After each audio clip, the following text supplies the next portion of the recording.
In Nicaragua, the president of the Supreme Electoral Council presented the results of Sunday's municipal polls. Leaders from all over the world took part of the 27th Conference of the Parties of the United Nations Framework Convention on Climate Change, also known as COP27. And in Spain, doctors covering out-of-hospital emergencies in the community of Madrid go on to an indefinite strike.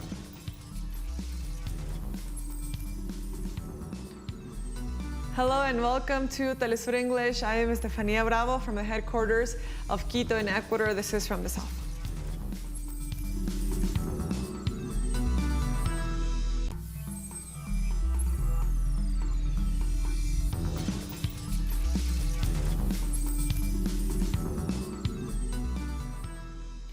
In Nicaragua, the Sandinista National Liberation Front won all 153 majorities in the countries following the Sunday's elections. According to the magistrate president of the Supreme Electoral Council, Brenda Rocha, the FSLN obtained the majority of the mayoralties with more than 73% of the votes. Likewise, the magistrate detailed that the Constitutionalist Liberal Party was positioned in second place with 12.64% of the votes.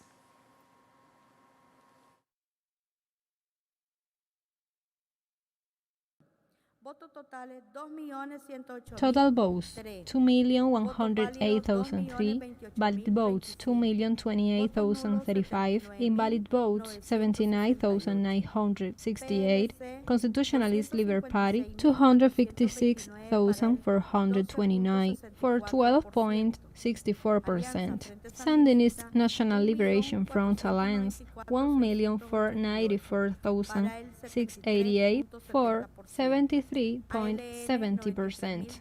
Nicaraguan Liberal Alliance 93,203 votes, for 4.60%. Alliance for the Republic 79,993 votes, for 3.94%. Independent Liberal Party 84,345 votes, for 4.16%. Yatama 19,367, for 0.96%. Total number of the registered voters 3,692,733. Total vote participation 57.09%. In Ecuador, the National Assembly discussed in its plenary session the situation of insecurity in the country facing while 3 provinces remain in a state of emergency. According to the schedule of the legislative body, the meeting took place during the 809th session of the plenary session, as announced by the president of the legislature, Virgilio Saquicela. The meeting came 6 days after the government of President Guillermo Lasso issued a state of emergency in the provinces of Guayaquil and Esmeraldas, and was later extended to Santo Domingo de los Áchilas. A few days ago, the president of the National Assembly participated in the Council of Public and State Security, along with the head of state, as well as commanders of the National Police and Armed Forces, among others.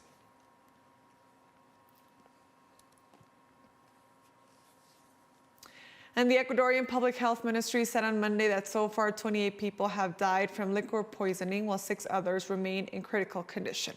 In a press release, the ministry reported that in the province of Esmeraldas, 14 people died, while the rest were recorded in Santo Domingo de los Áchilas. The institution added that the number of people suffering from methyl alcohol intoxication reached 85, and all of them have been treated in public health facilities. Authorities stated they continue to monitor and investigate the cases of mass intoxication around the country.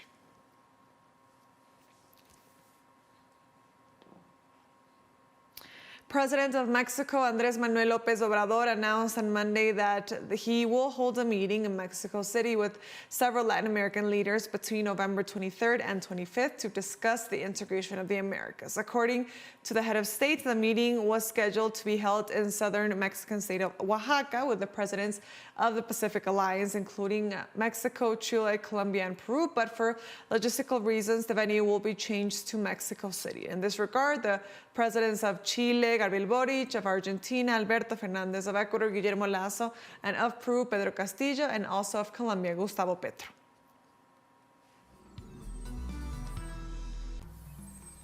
We're taking our first break now. Join us again after this, but also don't forget to follow us on our TikTok account at teleSUR English for more news. Stay with us.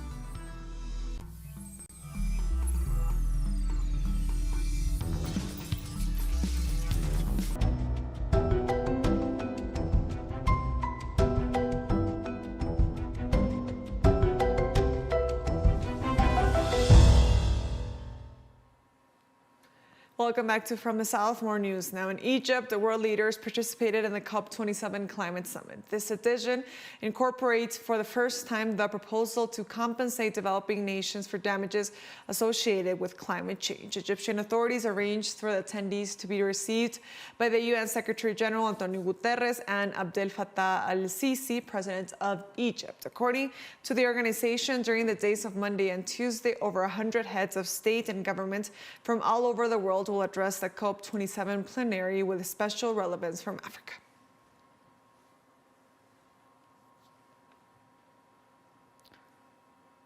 On day 2 at the United Nations and Heads of State Climate Summit COP27, the President of Colombia, Gustavo Petro, recalled that the market is not the mechanism to overcome climate change. The market is not the main mechanism to overcome the climate crisis. It is the market and the capital accumulation that cause it, and it will never be the solution. It is only public and global multilateral planning that allow us to move to a decarbonized world economy. The UN must be the stage for such planning. The Colombian president pointed out that the blockade policies do not favor developing countries. The International Monetary Fund must initiate the program of debt for climate swap in all developing countries of the world. The policies of economic blockade do not favor democracy and go against humanity's time to act against the crisis. And Venezuelan President Nicolás Maduro and his Algerian counterpart Abdelmadjid Tebboune met during the COP27 summit. The two presidents exchanged a few words of encouragement. The Venezuelan president greeted his counterpart, congratulating him and assured to him that he was committed, which his Algerian counterpart replied that there is no other way. Both presidents also expressed the possibility of a bilateral meeting in Venezuela and assured that they would keep in touch to coordinate such meeting.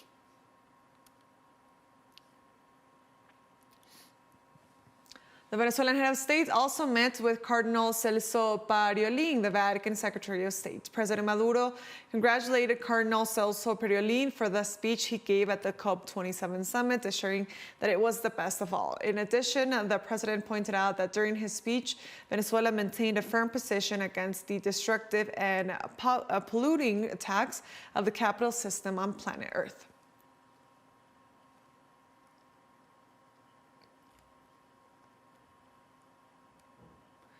And Kenyan President William K. Ruto, during his speech at the COP27, alluded to the need to move from discussions to action to stop the destruction of the planet. Africa contributes less than 3% of the pollution responsible for climate change, but is most severely impacted by the ensuing crisis. Africa, and it is therefore only fair and proper that this conference takes necessary measures to recognize Africa's special needs and circumstances under the Paris Agreement, in line with the Convention and relevant decisions adopted by previous COPs. Beyond the overdue, legitimate, and priority concerns of resilience, mitigation, loss and damage, Africa offers unique potential to play an indispensable positive role in the planet's climate change future. And the Kenyan president also recalled the difficult climatic situations in many African nations and called for taking advantage of Africa's potential to drive change. The lengthy discussions at COPs, with its stalling, delaying tactics and procrastination that have hampered implementation and delivery, is simply cruel and unjust. We cannot afford to spend more time skirting around the real issues, and we must break out of the open-ended, process-focused discussions we are trapped in. Further delay will make us busy spectators as calamity wipes out lives and livelihoods.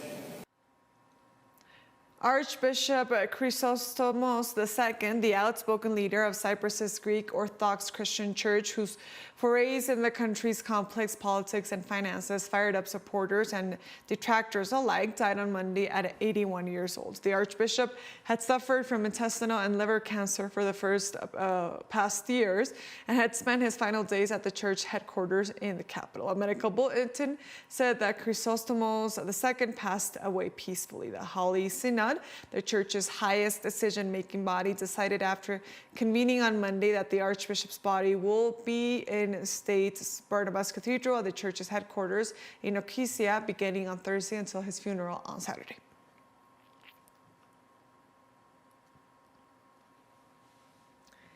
In Italy, migrants and social organizations protested against the government's decree preventing the arrival of migrants. The right-wing government of Giorgia Meloni for more than 10 days has maintained a closure of ports to NGO ships which rescue people coming from North Africa. In this context, different organizations and more than 1,000 migrants on board of 4 ships that were left adrift after being denied landing in Italian ports protested against the government's measure. Protesters denounced the conditions of overcrowding, unhealthiness, and psychological stress after almost 2 weeks adrift.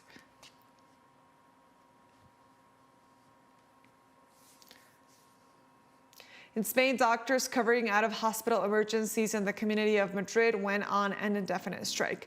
The Association of Doctors and Graduates of Madrid said the measure is intended to denounce the out-of-hospital emergency plan put in place to try to provide security in 78 new emergency centers without sufficient staff. Workers denounced the lack of health and cleaning material and criticized the working conditions regarding the number of hours and workplaces assigned without prior notice.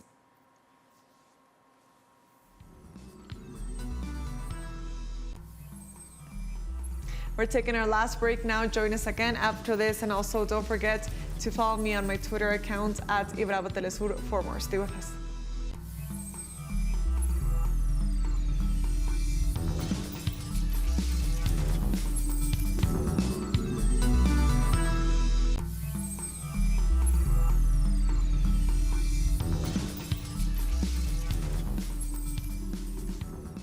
Welcome back to From the South. Officials from the Ethiopian federal government and rebel authorities in the Tigray region gave a press conference in Nairobi, Kenya, to discuss the implementation of the peace accord signed last week.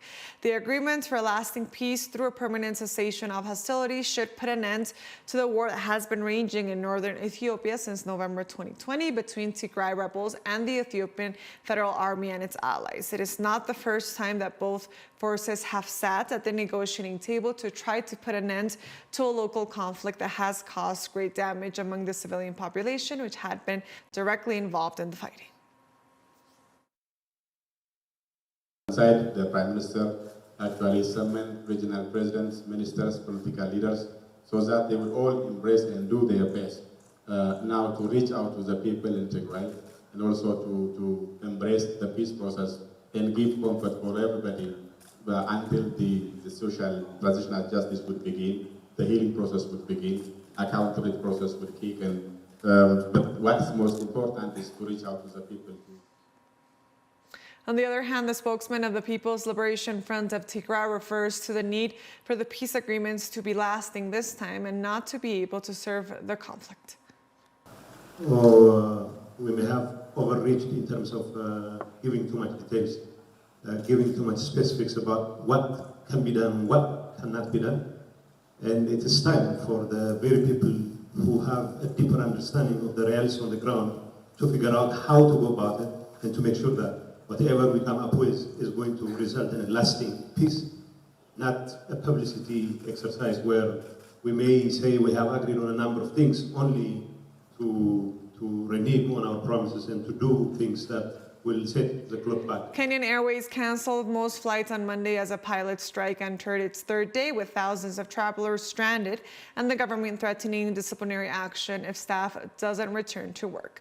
The pilots launched the strike at Nairobi's Jomo Kenyatta International Airport at 6 a.m. local time on Saturday, defying a court order against industrial action and leaving thousands of passengers stranded. The strike has exacerbated the woes facing the troubled national carrier, which was been running losses for years, despite the government pumping in millions of dollars to keep it afloat. Kenya's Airline Pilots Association has not responded to the government warning, but said either on Sunday that the strike would continue for the foreseeable future. Contrary to reports circulating that we have refused to negotiate, we'd like to clarify that we have made all attempts to bridge the gap between Kenya's management and ourselves. We have sent our proposals both to Kenya Airways and the concerned ministries on Friday, Saturday, and yesterday. This afternoon, we sent another proposal with even further concessions. Tanzania on Monday held a special mass funeral for the 19 victims of Sunday's plane crash in Lake Victoria. The burial service was attended by Prime Minister Kassim Majaliwa, who confirmed that 26 people were rescued after the Precision Air flight from the coastal city of Dar es Salaam plunged into the water. He said 2 locals who were injured and were recovering in hospitals were included in that number. Police said the aircraft was flying at about 100 meters when encountered problems and bad weather.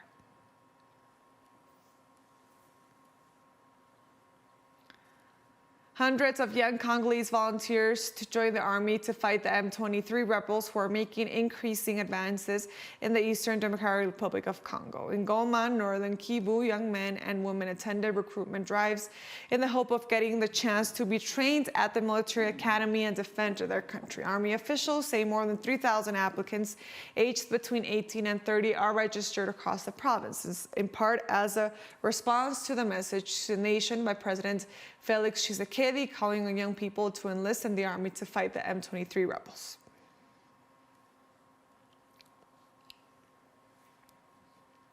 In Syria, U.S. forces illegally in the country looted on Sunday a new batch of oil from hydrocarbon fields in the northeastern region of Al Jazeera. In this regard, local media reported that at least 43 U.S. tankers carrying Syrian oil entered Iraqi territory through the illegal Al Mawudia crossing, heading for their bases in northern Iraq. In response, the Syrian Minister of the Oil and Natural Resources, Bassam Tone, denounced that most of the oil fields in the northeastern region of Al Jazeera are occupied by the U.S. military and local separatist militia. The official also pointed out that the U.S. forces are currently looting some 66,000 barrels of oil out of the 80,000 barrels produced daily by the nation.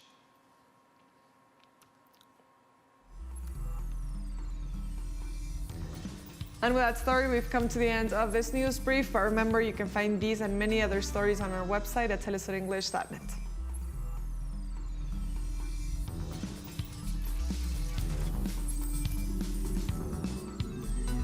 And also be sure to follow us on our socials. We're on Facebook, on Twitter, and on Instagram as well.